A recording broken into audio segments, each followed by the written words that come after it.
Pekný deň prajem skrapery.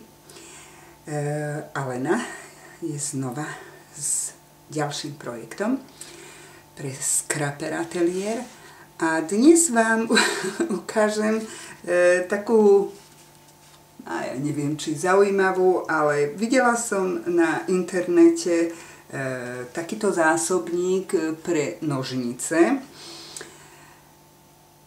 Ja vám v konečnom 4. či 5. videu potom ukážem, ako to všetko dám dokopy do jedného kontajnerika.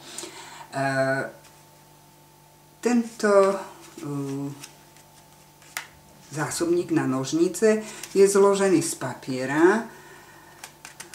Bol to vianočný papier, ale myslím si, že to nevadí. Ozdobila som ho prima kvetinkami.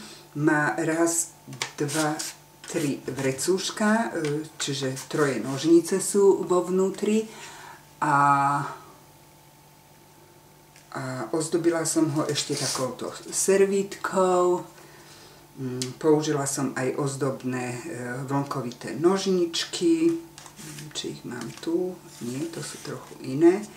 A ja zvyknem skoro všetko, mne sa zdá projekt nedokončený, keď nepoužijem Distress Ink. Najčastejšie používam Vintage Ranger tuš, ktorým zdobím vždycky okraje všetkého.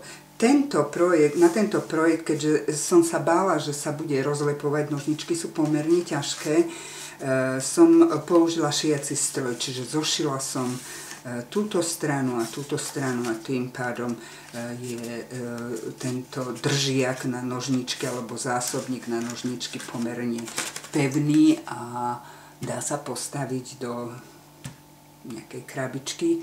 Ja krabičku mám vyhotovenú, tu vám ukážem v nasledujúcom videu.